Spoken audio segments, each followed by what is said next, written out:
Halo Shalom semuanya, hari ini tanggal 24 bulan 4 tahun 2020 di hari Jumat. Kita bersyukur dalam hadirat Tuhan. Dimanapun kita berada, Tuhan hadir dalam kehidupan kita, menyertai memimpin kita, berikan kita kemenangan lepas kemenangan.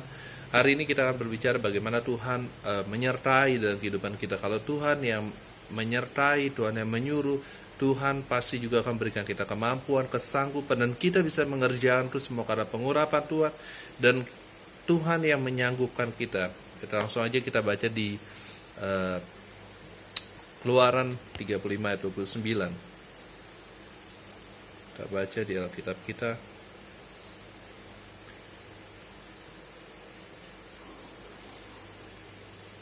Keluaran 35 ayat 29 dikatakan, semua laki-laki dan perempuan terdorong hatinya akan bawa sesuatu untuk segala pekerjaan diperintahkan Tuhan dengan perantara Musa dilakukan mereka itu, yakni orang Israel membawanya sebagai pemberi syukur bagi Tuhan.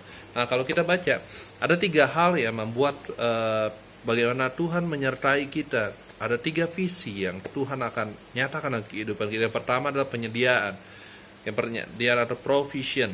Yang kedua adalah dalam kehidupan kita akan muncul sebuah tanda berkembang atau growing, seperti pohon dia terus tumbuh, growing. Dan selain itu bukan hanya tumbuh, kayak yang pohon ara, dia tumbuh tapi dia nggak berbuah. Tapi Tuhan mau kita juga berdampak, memiliki impact kayak gitu, hingga pohon-pohon kita menjadi tumbuh besar, berbuah, dan banyak burung-burung tinggal di daan kita, dimana kita menjadi berkat bagi orang-orang sekeliling kita. Nah, ada 3 hal yang membuat kita kita baca di tadi yang di Keluaran 35:29. Semua laki-laki dan perempuan terdorong hatinya akan bawa sesuatu untuk pekerjaan diperintahkan Tuhan. Artinya kalau Tuhan yang sertai kita, Tuhan akan sediakan segala sesuatu. Kita harus percaya bahwa Tuhan menyuruh kita, Tuhan pasti berikan kemampuan. Dan sekali-sekali pun Tuhan tidak pernah memberikan segala sesuatu itu melebihi daripada kemampuan kita.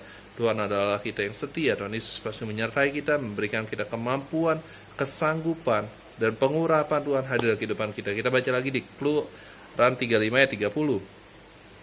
Berkatalah Musa kepada orang Israel, lihatlah Tuhan telah menunjuk Bezalel bin Uri bin Hur dan dari suku Yehuda.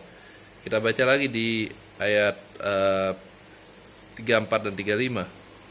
Nah, kalau kita baca di ayat 31, dan telah memenuhinya dengan roh Allah, dengan kalian, pengertian dan pengetahuan dan segala macam pekerjaan. Kita lihat bagaimana Tuhan menunjuk seorang Bezalel sebagai pelayan Tuhan. Tuhan perintahkan dan Tuhan perlengkapi dia dengan sebuah keahlian, kemampuan, pengertian, dan segala macam yang dia kerjakan. Tuhan buat dia berhasil karena roh Tuhan menyertai kehidupannya, yakni untuk membuat berbagai rancangan supaya yang dikerjakan dari emas, perak, dan tembaga, untuk mengasah batu ternate supaya ditata, untuk mengukir kayu, dan untuk bekerja dalam segala macam pekerjaan dirancang Tuhan. Ayat 34 yang tadi kita mau baca, dan Tuhan menanam dalam hati Aholiab bin Ahisamak dari suku dan kepandaian untuk mengajar. Dia juga diberikan kemampuan dalam mengajar, dalam berkata-kata. Percaya ketika Tuhan menyuruh kita untuk melakukan segala sesuatu, apapun, kita sebagai pendidik di dunia pendidikan, atau di dunia teknisi, atau di dunia marketing, atau di dunia fashion, atau apapun, Tuhan pasti akan berikan kita kemampuan. Atau di dunia pelayanan, misionaris, Tuhan akan berikan kita kemampuan dalam berkata-kata, dalam bertindak, dalam keahlian kita. Di ayat 35, dan ia telah memenuhi mereka dengan kalian untuk membuat segala macam pekerjaan seorang tukang, pekerjaan seorang ahli, pekerjaan seorang yang membuat tenunan yang berwarna dari kain ungu tua, kain ungu muda, kain kirmisi, dan lenan halus, dan pekerjaan seorang tukang tenun, yakni sebagai pelaksana dan segala macam pekerjaan dan perancang segala sesuatu. Nah, kita perhatikan bahwa Tuhan telah memberikan kita, memenuhi keahlian kita. Artinya apa? Kalau hari-hari ini kita tetap optimis, walaupun ada corona atau apapun kayak gitu, percaya penyertaan Tuhan akan menyertai kita. Allah kita adalah Jehovah Rafa. Dia yang menyembuhkan segala sakit penyakit. Dan Allah kita adalah Allah Jehovah Jireh. Dia menyediakan apa yang kita perlukan. Kita percaya kalau hari-hari ini mungkin ada sekeliling kita, ada saudara kita mungkin sakit, kita percaya bahwa penyertaan Tuhan sanggup memulihkan, menyembuhkan, dan menyediakan segala sesuatu yang kita butuhkan. Kita juga percaya bahwa Tuhan akan selalu menyertai kehidupan kita. Kita baca lagi di Matius 13 ayat 33.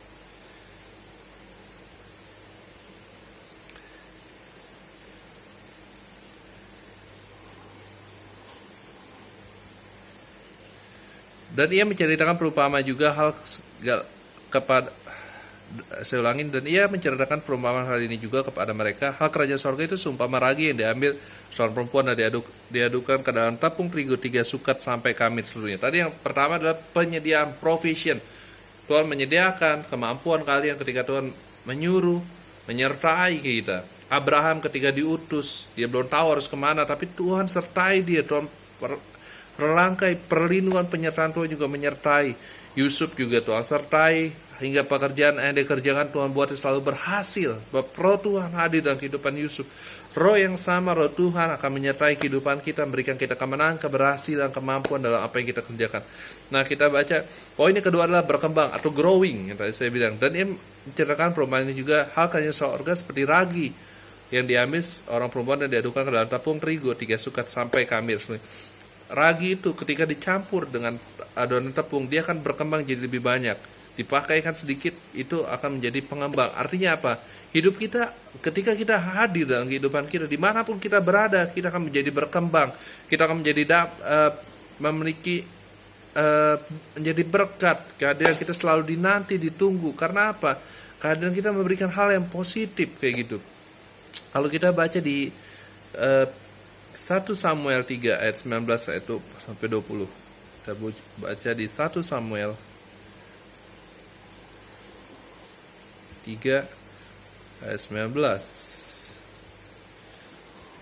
Dan Samuel makin besar dan Tuhan menyertai dia. Tidak ada satupun dari firman-Nya itu dibiarkannya gugur. Maka taulah seluruh Israel dan sampai Berseba bahwa kepada Samuel telah dipercayakan jabatan Nabi Tuhan. Kita bacakan, dan Samuel makin besar dan menyertai dia, dan tidak satupun firman-Nya. Artinya apa? Samuel terus bertumbuh dan berkembang kayak gitu. Tuhan akan menyertai kita. Kalau dalam proses pertumbuhan kehidupan kita, bukan hanya kita stagnan, tapi Tuhan mau kita tuh bertumbuh, mengalami satu peningkatan dalam kehidupan kita. Makanya hari-hari ini kita harus percaya bahwa setiap firman Tuhan itu tidak ada pernah gugur. Setiap benih firman Tuhan ditanam dalam setiap hati kita harus lakukan, aplikasikan, itu akan berdampak dalam kehidupan kita. Memang nggak mudah, mungkin karena kita ada mencemooh atau apa, kita nggak bisa, nggak mampu, kata-kata doang atau gitu. Tapi tetap kita lakukan hal yang terbaik. Kayak misalnya kita udah jujur sama orang, kadang orang nipu kita, bukan berarti kita harus tidak jujur kayak gitu. Kita udah baik sama orang, tapi orang tidak baik kepada kita, malah orang itu ngomong kita atau gimana, bukan berarti hal itu kita tidak baik kayak gitu. Tetap lakukan hal yang terbaik dalam kehidupan kita. Percaya Tuhan akan menyertai, memberkati kita. Apa yang kita nggak pernah lihat oleh mata, nggak pernah dengar oleh telinga, nggak pernah timbul dalam hal itu, akan sediakan dalam setiap kehidupan kita. Yang hidup yang mengasihi Tuhan. Kita baca lagi di Matius 13, ini poin yang ketiga, yaitu berdampak atau impacting kayak gitu. Hidup kita harus berdampak, berpengaruh kayak gitu. Nah, kita baca di Matius 13 ayat 31.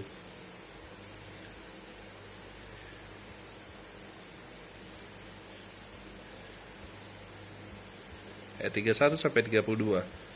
Perumpamaan tentang biji sesawi dan ragi. Yesus mendatangkan suatu perumpamaan lagi kepada mereka, katanya, hal kerajaan sorga itu seumpama biji sesawi yang diambil dan ditaburkan orang di ladangnya. Menanam biji itu yang paling kecil dari segala menanam biji itu yang paling kecil dari segala jenis benih. Apabila sudah tumbuh, sawi itu lebih besar daripada sayuran yang lainnya, bahkan menjadi pohon sehingga burung-burung di udara dalam besaran dan ada cabang-cabangnya. Kita boleh perhatikan benar-benar ayat 31, Yesus mendatangkan suatu perumpamaan lagi, hal kerajaan surga itu seperti biji sesawi yang diambil dan ditaburkan. Kita perhatikan di ayat 32. Biji sesawi yang ditaburkan seperti petani menanam kayak gitu. Dia memiliki iman, suatu saat dia akan tuai apa yang dia tanam.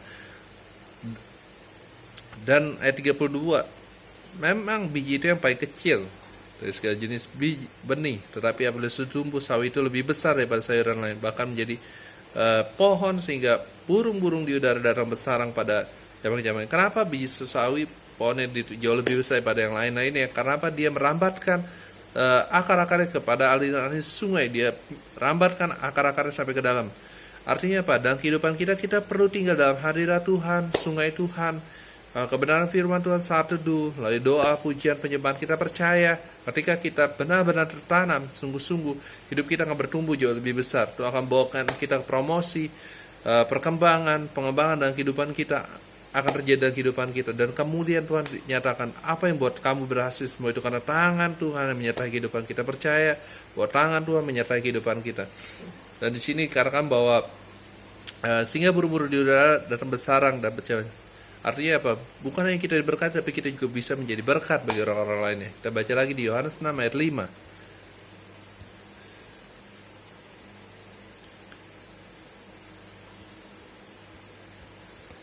Yohanes 6 ayat 5, ketika Yesus memandang sekelilingnya dan melihat bahwa orang banyak berbondong-bondong datang kepadanya, berkatalah ia kepada Filipus, di manakah kita akan beli roti supaya mereka ini dapat makan.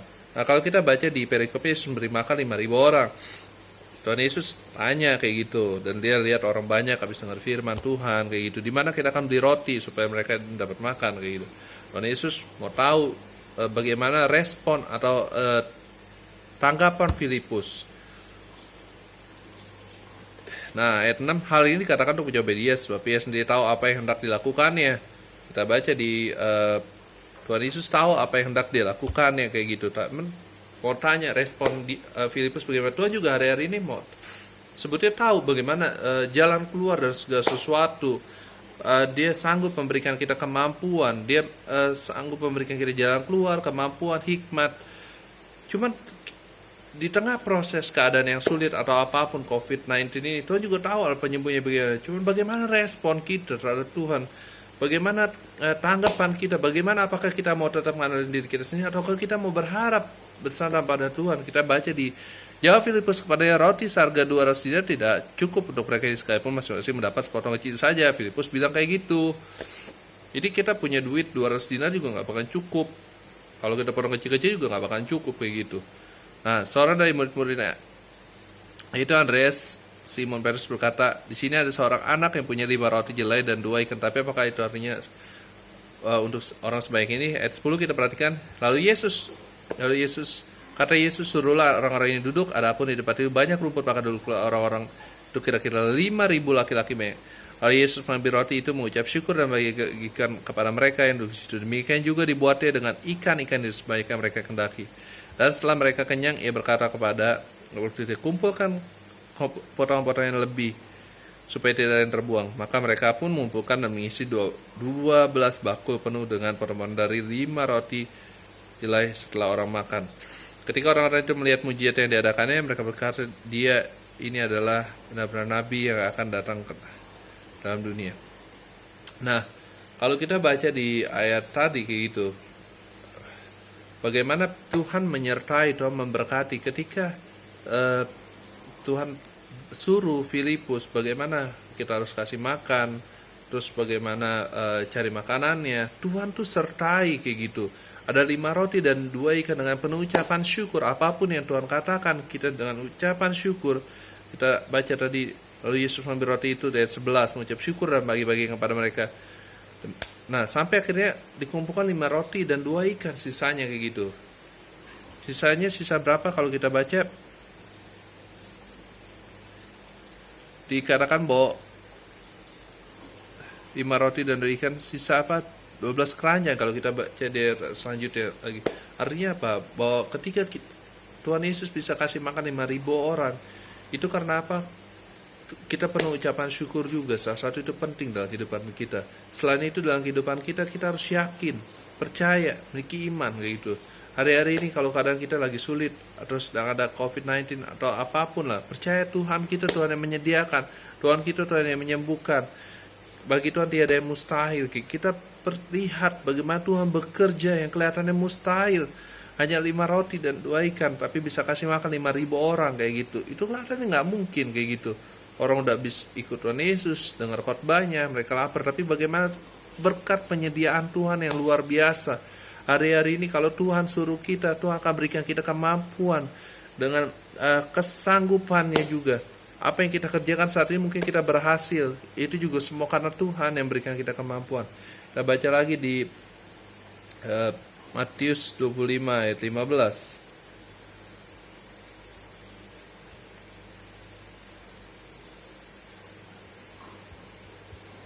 Matius 25 ayat 15. Ya seorang diberikan 5 talenta, yang seorang diberikan 2, dan seorang lagi 1. Masing-masing menurut kesanggupan, lalu ia berangkat. Nah Tuhan ceritakan juga yang ketiga adalah yang soal berdampak, impacting. Ini berbicara tentang kapasitas kayak gitu. Kalau Tuhan suruh kita kasih 5, artinya emang kesanggupan kita 5, 2 ya 2 kayak gitu. 1 ya 1, artinya apa? Masing-masing sesuai dengan kapasitas kita. Makanya hari-hari ini kita siapkan wadah kita juga, kita siapkan hati kita biar Tuhan pakai kita secara maksimal. Dan segala kapasitas kita, kemampuan kita, talenta kita. Ingat, Tuhan bukan cari orang hebat atau bagaimana, tapi Tuhan cari orang yang mau. Seperti Tuhan memakai Daud. Karena apa? Daud memiliki hati yang taat dari antara saudara-saudaranya. Daud memiliki hati yang memuji dan menyembah. Saudara-saudaranya memiliki badan tubuh tinggi besar, segala sesuatu tinggi besar, itu bagus juga kayak gitu. Tapi hati yang taat, hati yang memuji dan menyembah, hati yang melekat sama Tuhan, itu yang Tuhan paling mau kayak gitu. Nah, kita baca lagi di Filipi 2 ayat 13.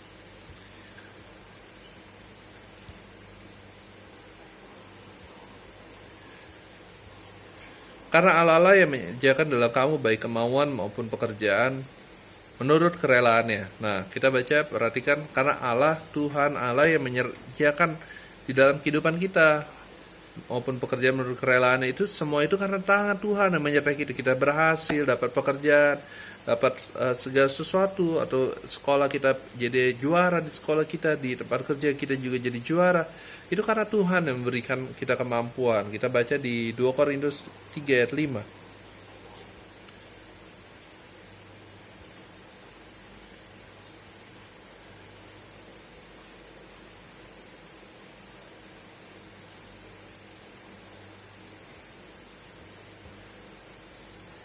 Dengan diri kami sendiri kami tidak sanggup, 2 Korintus 3 ayat 5. Dengan diri kami sendiri kami tidak sanggup untuk perhitungan sesuatu soal pekerjaan kami sendiri. Tidak, kesanggupan kami adalah pekerjaan Allah.